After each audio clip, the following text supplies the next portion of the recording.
Bonjour, chers bien-aimés. Je m'appelle Karis Pindi et cela me fait vraiment plaisir de vous accueillir pour cette célébration en ligne pour le dimanche 19 juillet. Nous commençons toujours la célébration par une convocation. La convocation nous rappelle que c'est Dieu qui nous appelle, qui nous invite dans sa présence pour l'adorer. Et la convocation d'aujourd'hui vient d'un Samuel chapitre 2 qui nous rappelle que tout vient de Dieu. C'est la mère de Samuel, Anne, qui dit « Personne n'est saint comme l'Éternel. Il n'y a pas d'autre Dieu que toi. Il n'y a pas de rocher pareil à notre Dieu. L'Éternel fait mourir et il fait vivre. Il fait descendre au séjour des morts et il en fait remonter. L'Éternel appauvrit et il enrichit. Il abaisse et il élève. De la poussière, il retire le pauvre. Du fumier, il relève le faible pour les faire asseoir avec les grands. Et il leur donne en possession un trône de gloire. Il gardera les pas de ses bien-aimés, tandis que les méchants seront réduits au silence dans les ténèbres. En effet, l'homme ne triomphera pas par la force. Il donnera la puissance à son roi, et il relèvera la force de celui qu'il a désigné par onction. Chers bien-aimés, c'est à travers Jésus-Christ que nous connaissons ce revers, que nous qui étions bas sommes relevés, élevés, que nous sommes assis sur des trônes avec Jésus-Christ qui est le roi de rois et le Seigneur de seigneurs.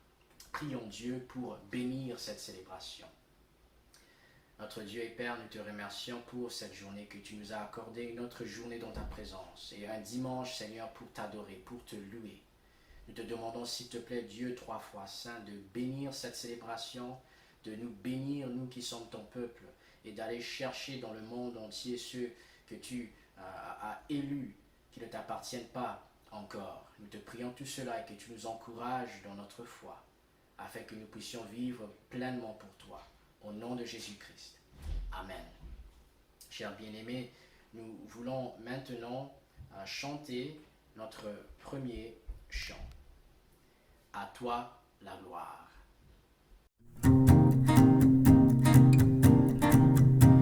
À toi la gloire, ô ressuscité.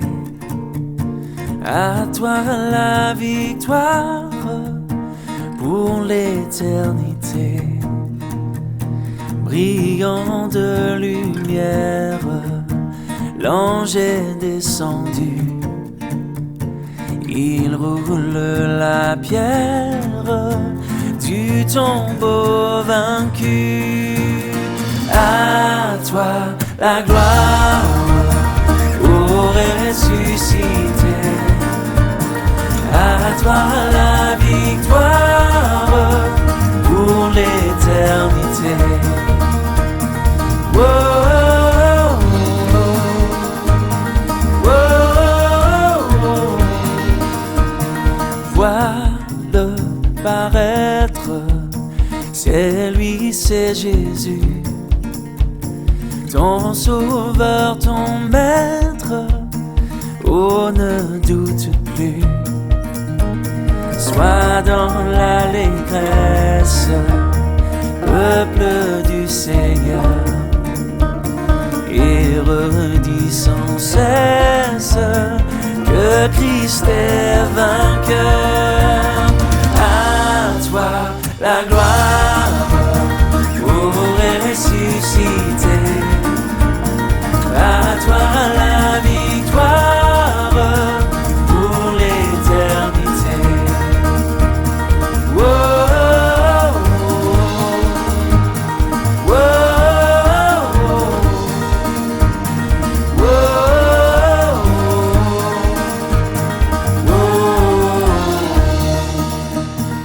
Il est ma victoire, mon puissant soutien, ma vie et ma gloire. Non, je ne crains rien.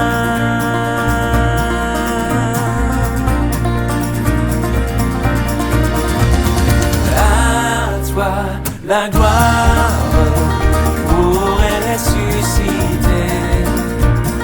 À toi la victoire pour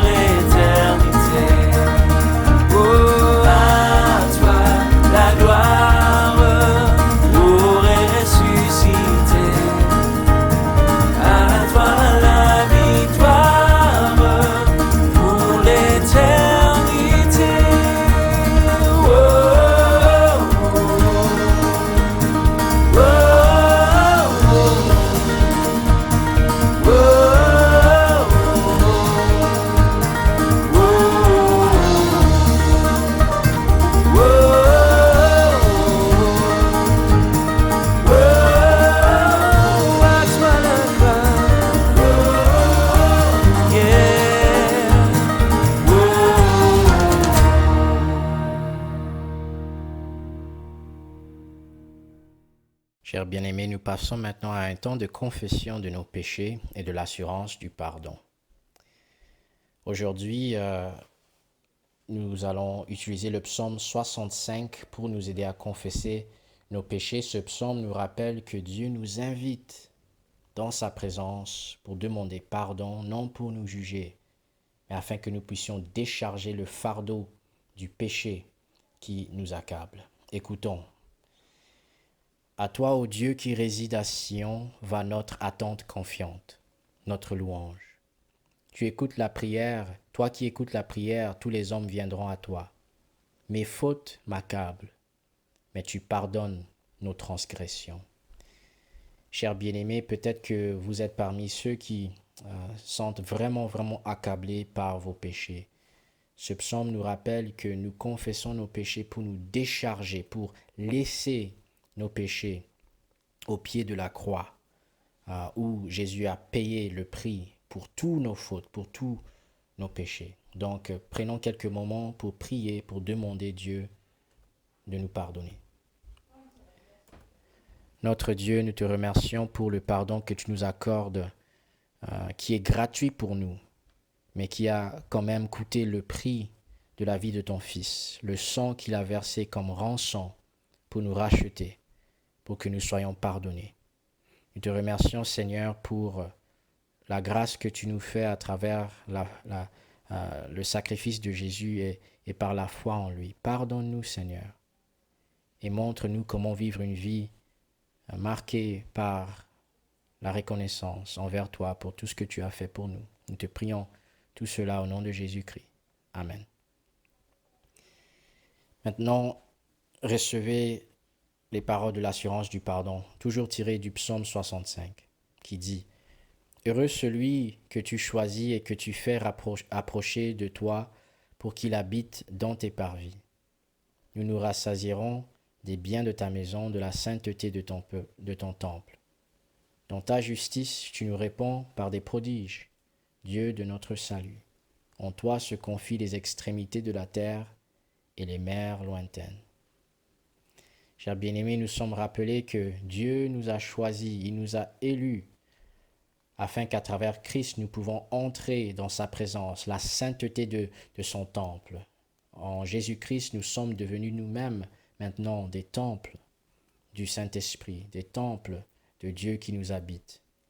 C'est grâce à Jésus, c'est parce que Dieu est un Dieu de grâce, un Dieu qui est bon, un Dieu qui est miséricordieux, un Dieu qui pardonne. Et maintenant, nous voulons répondre à son pardon en chantant devant le trône.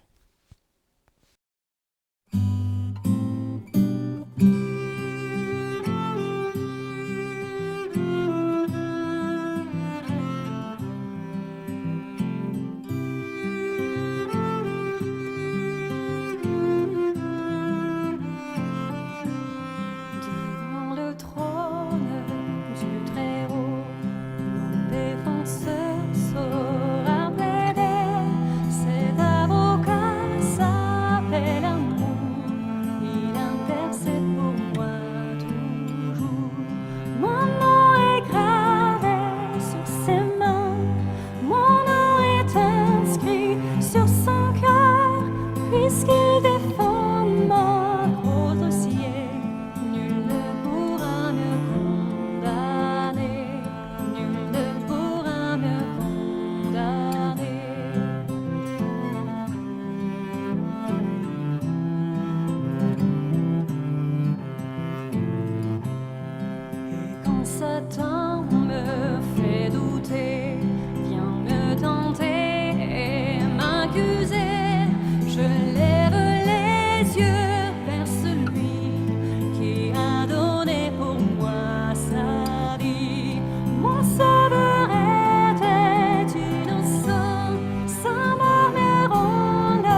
Prions avant d'écouter la parole. Notre Père, nous te remercions pour ta parole, la parole qui est notre source de vie, notre pain quotidien, ta parole qui nous nourrit, qui nous rafraîchit, nous qui sommes fatigués, épuisés, découragés. Aide-nous, notre Père, tu sais combien nous sommes faibles, tu sais que nous sommes poussière. Ô Seigneur, relève-nous, rappelle-nous de ta grâce, de ton amour, de ta bonté, de tout ce que tu as fait pour nous. Et donne-nous encore, pas juste l'envie, mais l'énergie qu'il faut pour marcher avec toi, par ta grâce, dans la puissance de ton Saint-Esprit, et par amour pour toi et pour notre prochain. Nous te prions tout cela au nom de Jésus-Christ. Amen. Chers bien-aimés en Christ et chers amis, quand est-ce la dernière fois que vous avez été promu, que vous avez goûté du succès, de la réussite dans votre vie? Quand est-ce la dernière fois que vous avez été promu de façon que tout le monde le sache? Quelle était votre réaction face à une tellement bonne nouvelle? Si je pose ces genres d'amis, c'est parce que notre façon de réagir à une promotion, à la réussite dans la vie révèle beaucoup sur nous-mêmes, sur qui nous sommes, sur nos priorités et sur notre vision du monde.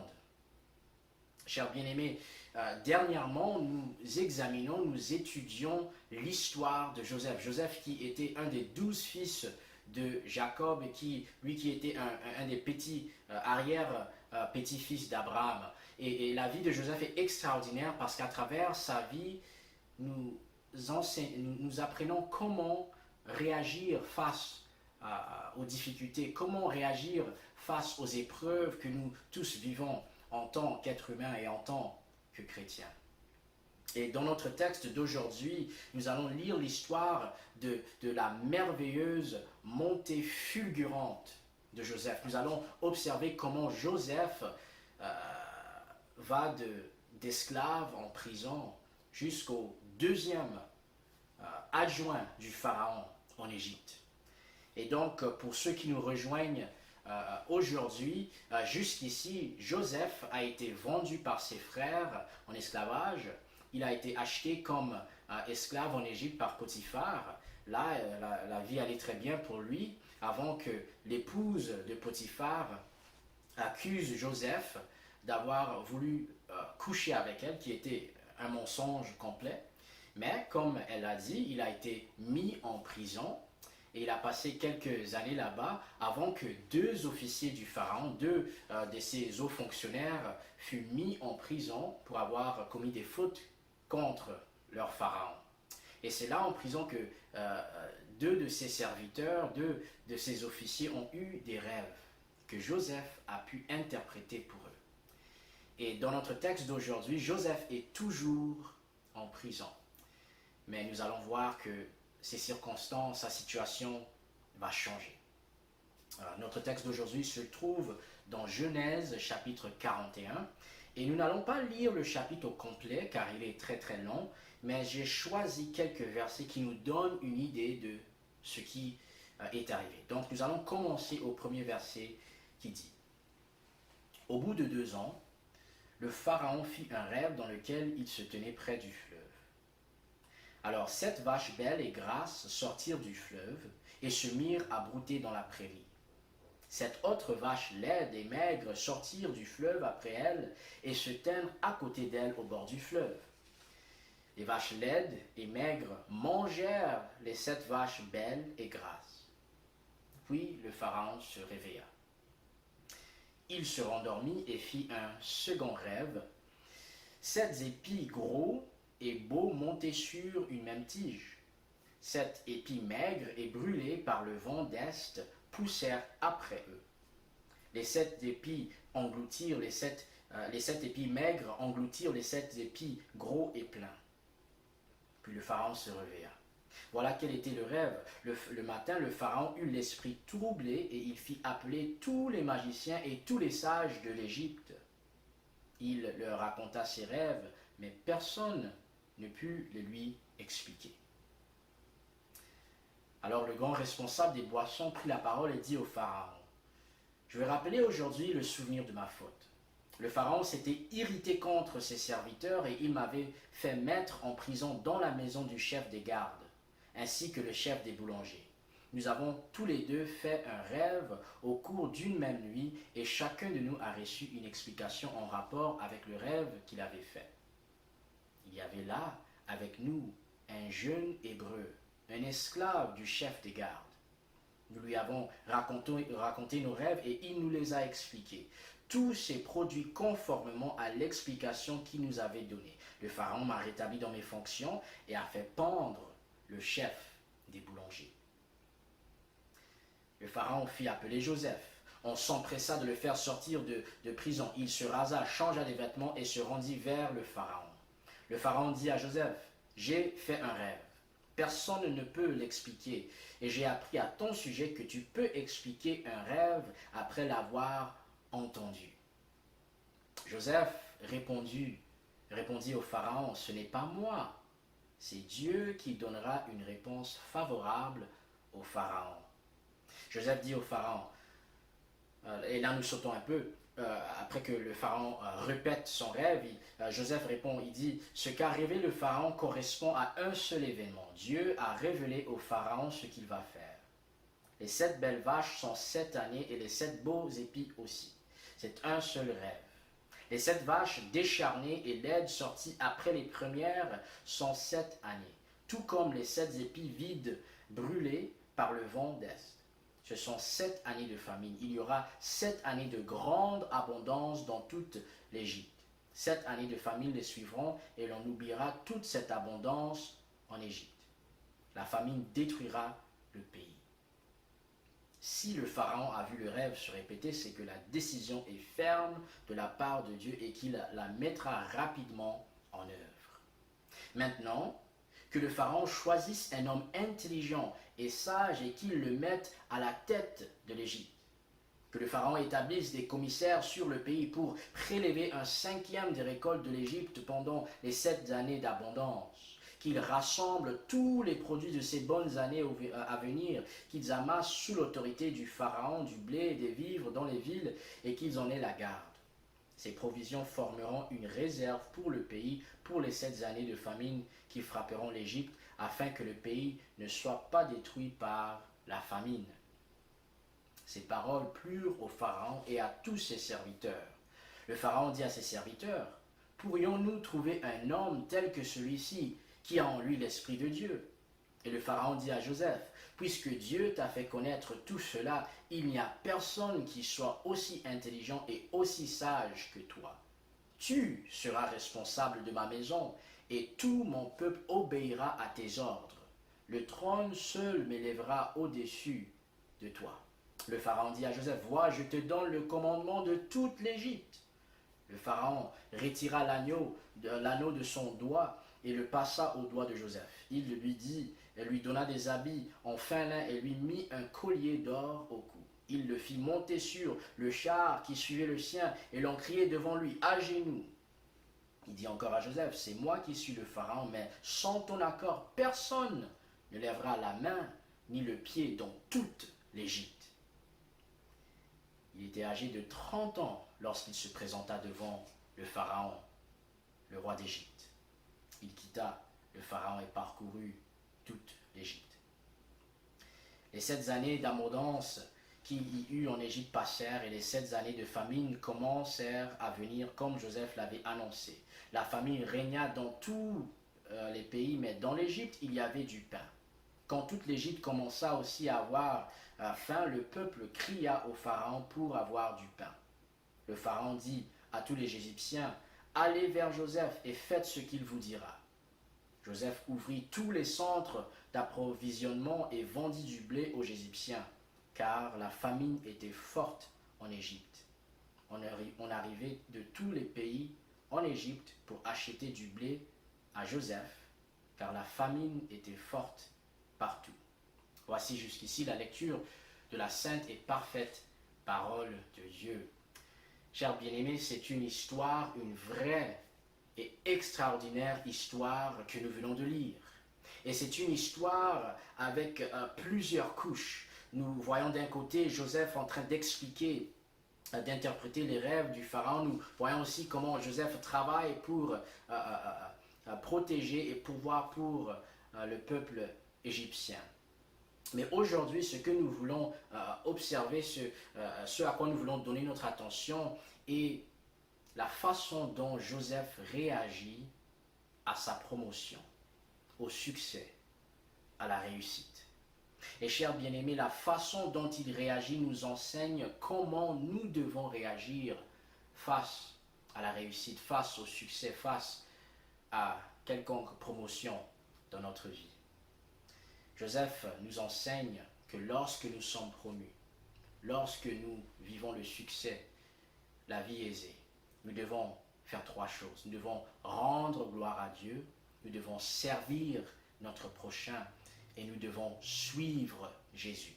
Donc premièrement, lorsque nous sommes promus, nous devons rendre gloire à Dieu.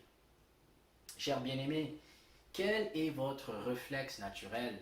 Quelle est votre tendance, votre habitude lorsque vous réussissez dans la vie? Notre façon de réagir révèle quelle sorte de personne nous sommes, quelle est notre vision du monde, quelles sont nos priorités.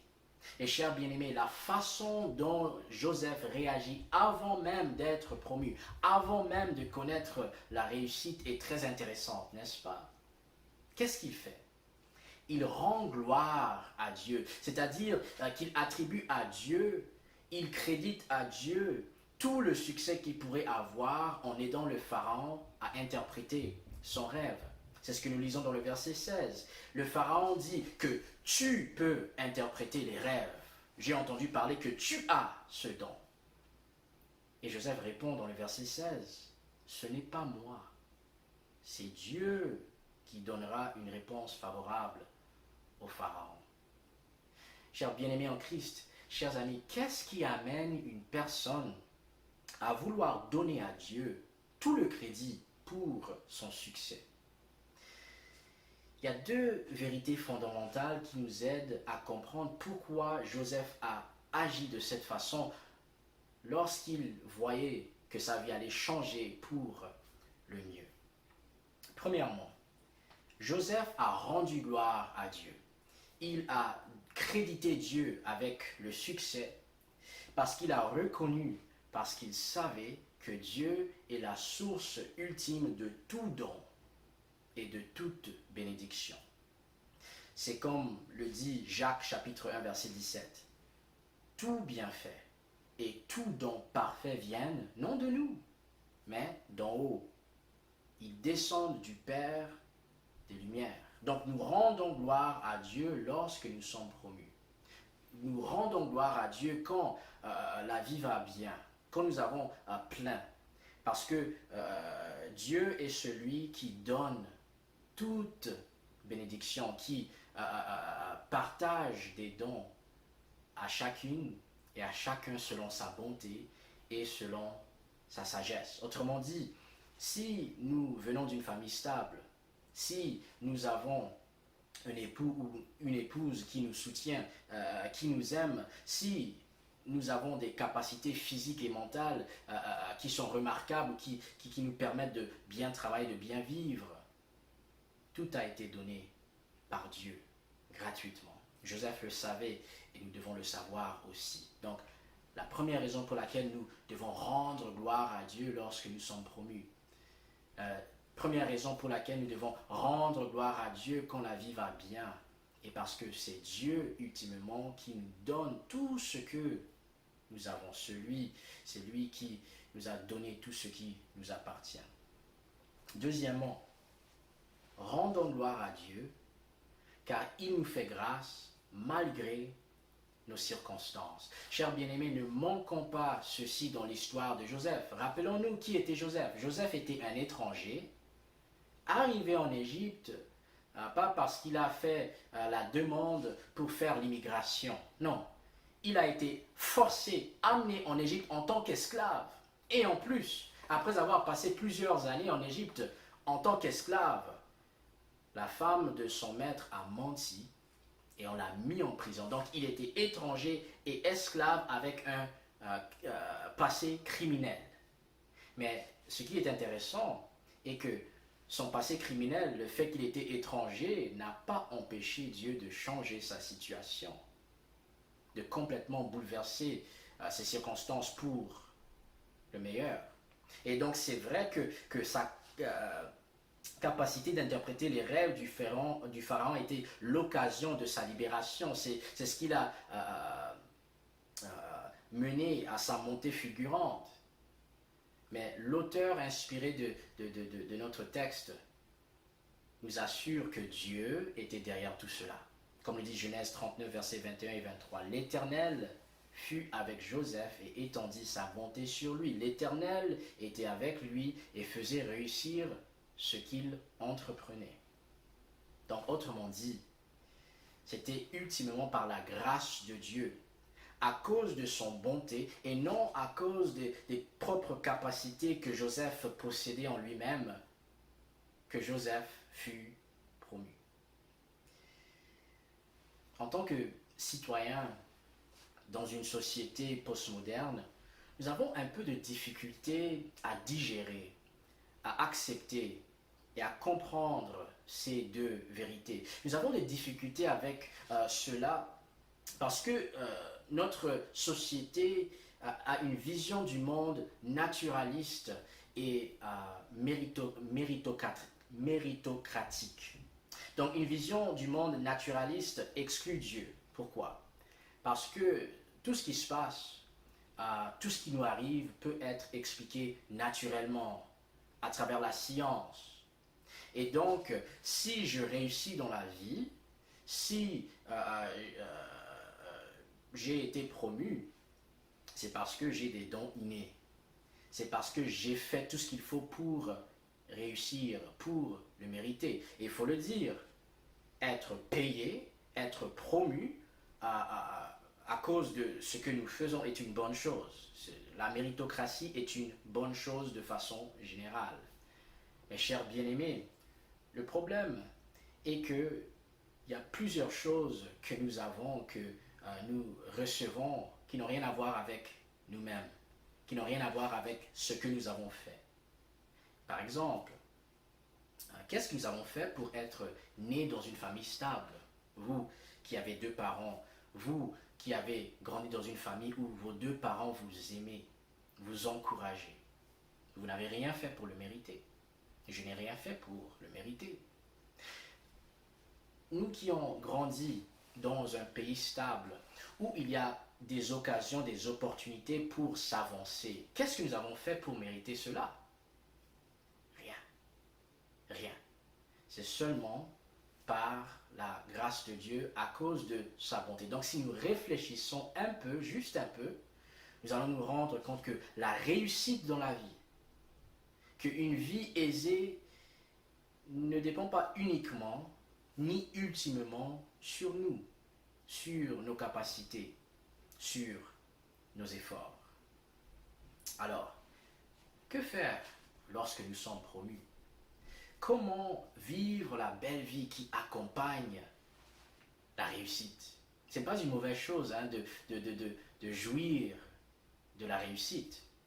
Mais si nous ne faisons pas attention, un bon salaire, une belle maison, une vie stable et aisée peuvent nous amener à oublier la souffrance des autres et de nous contenter juste de travailler pour accumuler davantage des biens pour nous-mêmes. Si nous ne faisons pas attention, nous pouvons même devenir orgueilleux et paresseux. Chers frères et sœurs en Christ, c'est pourquoi nous devons réfléchir à la question suivante. Pourquoi Dieu nous promet-il? Pourquoi nous fait-il réussir dans la vie? Il y a plusieurs raisons pour cela, n'est-ce pas? Dieu nous fait réussir. Il nous donne les dons que nous avons afin que nous puissions les utiliser pour pouvoir, pour notre famille, pour prendre soin de nous-mêmes, pour contribuer à notre société. Et l'histoire de la promotion extraordinaire, de la montée fulgurante de Joseph nous enseigne aussi une autre raison pour laquelle Dieu nous fait réussir. Chers bien-aimés, il nous fait réussir afin que nous puissions davantage servir et aider notre prochain. Nous observons cette réalité dans la vie de Joseph, n'est-ce pas? Dieu l'a promu, l'a exalté, a changé sa vie à travers le Pharaon qui a fait de Joseph son adjoint, son commandant en second. Pourquoi? Afin que Joseph ait beaucoup d'argent et beaucoup de pouvoir? Non. Afin que Joseph puisse aider son peuple, afin que Joseph puisse pouvoir et servir les Égyptiens. C'est ce que nous lisons dans les versets 40 et suivants qui dit: Tu seras responsable de ma maison et tout mon peuple obéira à tes ordres. Le trône seul m'élèvera au-dessus de toi. Le Pharaon dit à Joseph: Vois, je te donne le commandement de toute l'Égypte. Joseph rassembla tous les produits de ces 7 années, des 7 années abondantes. Il entreposa des vivres dans les villes en mettant à l'intérieur de chaque ville les produits des campagnes environnantes. Et les 7 années de famine commencèrent à venir, comme Joseph l'avait annoncé. Le Pharaon dit à tous les Égyptiens: Allez vers Joseph et faites ce qu'il vous dira. Joseph ouvrit tous les centres d'approvisionnement et vendit du blé aux Égyptiens, car la famine était forte en Égypte. Donc, chers bien-aimés, Joseph fut promu pour servir son peuple, pour servir et pourvoir pour les Égyptiens.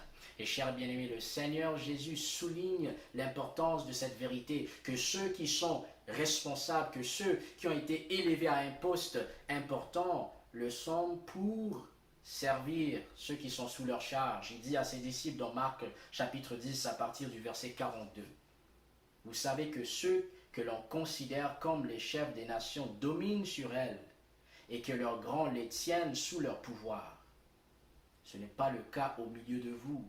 Mais si quelqu'un veut être grand parmi vous, il sera votre serviteur. Et si quelqu'un veut être le premier parmi vous, qu'il soit l'esclave de tous. En effet, le Fils de l'homme est venu non pour être servi, mais pour servir et donner sa vie en rançon pour beaucoup. Chers bien-aimés, si nous sommes responsables, si nous sommes dirigeants quelque part, nous avons de l'autorité, c'est vrai. Nous avons du pouvoir, c'est vrai. C'est un pouvoir, c'est une autorité que Dieu nous a donnée, qui nous a confiée, afin de prendre soin de ceux qu'il a placés sous notre charge. Le président des États-Unis a été élu pour représenter et servir le peuple. Le Premier ministre du Canada a été élu démocratiquement pour servir et représenter son peuple. Le Premier ministre du Québec a été élu pour servir et pouvoir pour son peuple. Dieu a placé les pères en particulier comme responsables des familles avec autorité pour prendre soin de la femme, des enfants. Chers bien-aimés, en tant que pasteur, Dieu m'a mis dans cette position avec autorité pour vous servir, pour venir à côté de vous, marcher avec vous et vous servir. On ne le fait pas, je ne le fais pas parfaitement, mais je sais que si Dieu m'a promu, si Dieu m'a donné cette responsabilité, c'est vraiment pour vous, pour votre bien. Pas besoin d'être promu, pas besoin d'être un responsable pour servir les autres. Il s'agit tout simplement d'être quelqu'un qui connaît Dieu, qui connaît Jésus, qui croit en lui, qui a été sauvé par lui, qui est venu vous servir et de servir les autres comme le Maître vous est servi.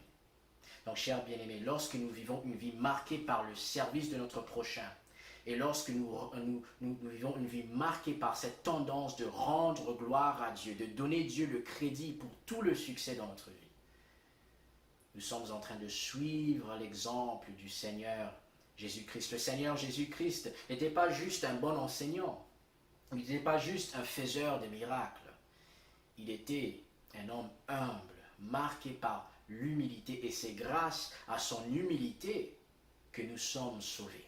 Comme le dit Philippiens chapitre 2 versets 5 à 11 sur Jésus. Jésus-Christ, lui qui est de condition divine, il n'a pas regardé son égalité avec Dieu comme un butin à préserver. Mais il s'est dépouillé lui-même en prenant une condition de serviteur, en devenant semblable aux êtres humains. Reconnu comme un simple homme, il s'est humilié lui-même en faisant preuve d'obéissance jusqu'à la mort, même la mort sur la croix. C'est aussi pourquoi Dieu l'a élevé à la plus haute place et lui a donné le nom qui est au-dessus de tout nom, afin qu'au nom de Jésus, chacun plie le genou dans le ciel, sur la terre et sous la terre, et que toute langue reconnaisse que Jésus-Christ est le Seigneur, à la gloire de Dieu le Père. Chers bien-aimés, si nous sommes chrétiens aujourd'hui, c'est parce que Jésus s'est humilié, lui qui est Dieu, qui a toujours été Dieu divin, est devenu un être humain. Il est devenu un esclave, un serviteur, et il a servi Dieu en obéissant à toute sa loi parfaitement. Et il a donné sa vie comme sacrifice. Il nous a servi quand il est mort sur la croix, où il a payé le prix que méritent tous nos péchés, afin que toute personne qui croit en lui soit sauvée, pardonnée, acceptée par Dieu. Et maintenant, si vous avez mis votre foi en Jésus-Christ, si vous connaissez le pardon de Dieu, si vous avez goûté de la grâce de Dieu, Jésus dit maintenant, suivez-moi. Comment ça? En vivant une vie marquée par l'humilité. Chers bien-aimés, pourquoi l'humilité? Parce que, comme le dit Jacques 4, verset 6, Dieu s'oppose aux orgueilleux, mais il fait grâce aux humbles. L'humilité nous rend sensibles à Dieu, à sa parole, à sa volonté. Et l'humilité nous rend aussi sensibles aux besoins de notre prochain. Donc, l'humilité est ce qui nous amène à regarder non seulement à nos propres intérêts, mais aussi aux intérêts des autres, aux intérêts des personnes de notre famille, dans notre quartier, dans notre église, dans notre ville, dans notre province, dans notre pays et dans le monde entier. Et chers bien-aimés, si nous sommes appelés à servir les autres, à aller vers les autres, ce n'est pas pour se vanter. Ce n'est pas non plus pour soulager notre sentiment de culpabilité pour toutes les bénédictions que Dieu nous a données. Non. Nous allons vers les autres. Nous voulons servir notre prochain par amour pour Dieu, par reconnaissance et gratitude pour tout ce qu'il a fait pour nous, et par amour pour notre prochain qui a été créé à l'image de Dieu, tout comme nous le sommes. Donc, chers bien-aimés, je peux témoigner personnellement de la beauté d'une personne ou des personnes qui ont été touchées par la grâce de Dieu. Pas des personnes parfaites, mais des personnes qui, de leur propre façon, ont vécu l'humilité de Jésus, en donnant de ce que Dieu les a donné. Ça peut être beaucoup, ça peut être peu, mais tout au long de ma vie, il y a des personnes qui nous ont toujours donné leur temps, qui ont donné des biens matériels, des personnes qui ont donné leur argent pour nous soutenir. Et chers bien-aimés, si c'est le cas, si cela m'est arrivé, je pense que je dois rendre gloire à Dieu, car je n'ai rien fait pour mériter tous ces bienfaits-là. Je n'ai rien fait pour mériter la bonté des étrangers. Je dois rendre gloire à Dieu parce que je n'ai rien fait pour mériter d'être né dans une famille stable, ou mes parents même. Je n'ai rien fait pour mériter qu'on m'envoie dans une école privée. Chers bien-aimés, je dois rendre gloire parce que je n'ai rien fait pour que Dieu me sauve. C'est seulement par sa grâce, au moyen de la foi en Jésus-Christ, que je suis sauvé. C'est seulement parce que Dieu est bon, parce qu'il pourvoit pour tous nos besoins spirituels, physiques, émotionnels, mentaux, relationnels, que nous avons ce que nous avons. Et donc, comme Joseph, j'aimerais apprendre comment rendre gloire à Dieu davantage. J'aimerais apprendre comment servir ma femme, mes enfants, mon église, mon prochain davantage. Et vous qui m'écoutez, Est-ce que Dieu vous a béni? Est-ce que Dieu vous a donné des dons qui vous permettent de réussir dans votre vie? Allez-vous le rendre gloire? Vous qui m'écoutez aujourd'hui, est-ce que Dieu vous a béni à travers d'autres personnes? Vos parents, des amis, des étrangers? Allez-vous rendre gloire à Dieu et servir votre prochain? À vous le choix. Amen. Prions notre Dieu. Dieu notre Père, nous te remercions pour tout ce que tu as fait pour nous en Jésus-Christ. Nous te remercions, Seigneur Jésus, pour ton humilité à travers laquelle nous sommes sauvés. Et nous te prions maintenant par ton Saint-Esprit de nous aider à vivre une vie marquée par cette même humilité, cette humilité qui nous amène à rendre gloire à Dieu, cette humilité qui nous aide aussi à servir notre prochain. Quelle bénédiction pour nous, quel bon appel. Aide-nous à trouver la joie dans ton service, dans le service des autres, pour ta gloire, pour le bonheur de notre prochain et pour notre propre bonheur. Nous te demandons toutes ces choses. Amen. Nous voulons maintenant chanter « Béni soit ton nom ».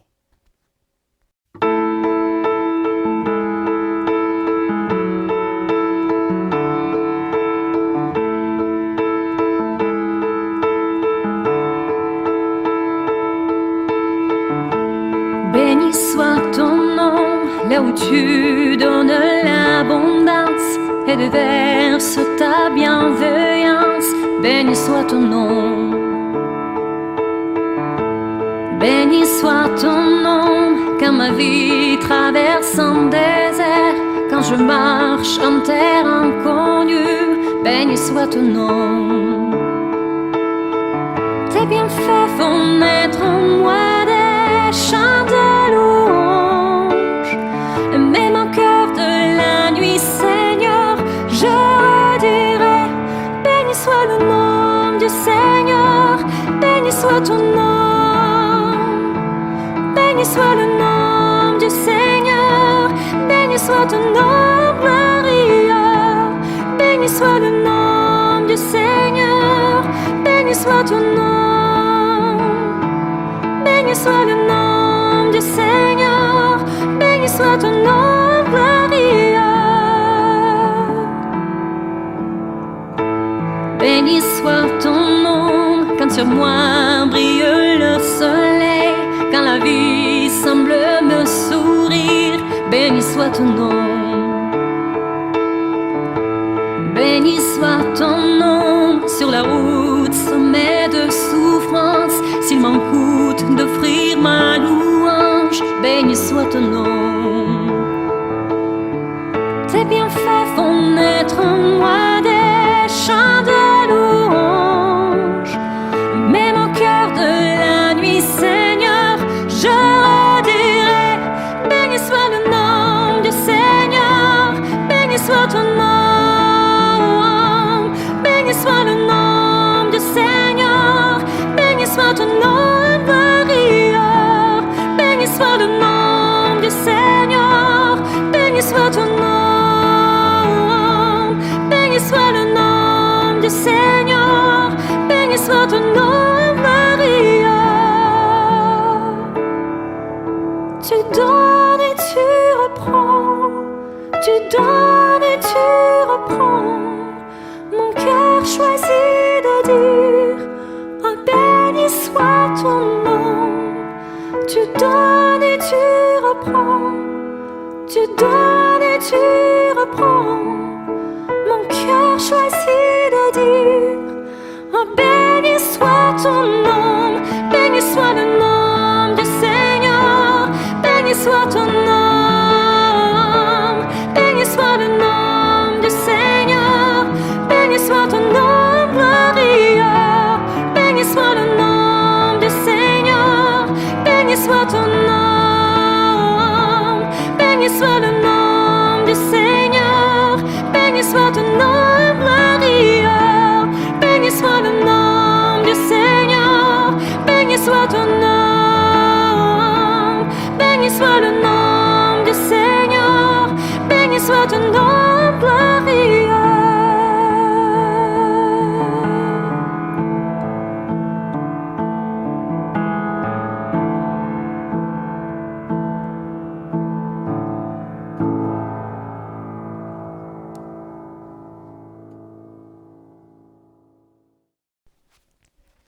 Chers bien-aimés, nous voici arrivés à la fin de la célébration et avant de partir, j'aimerais que vous receviez cette bénédiction de Dieu. Que l'Éternel te bénisse et te garde. Que l'Éternel fasse briller son visage sur toi et t'accorde sa grâce. Que l'Éternel se tourne vers toi et te donne la paix. Chers bien-aimés, soyez bénis et que Dieu vous garde durant cette journée et cette semaine. Et à la prochaine. Au revoir.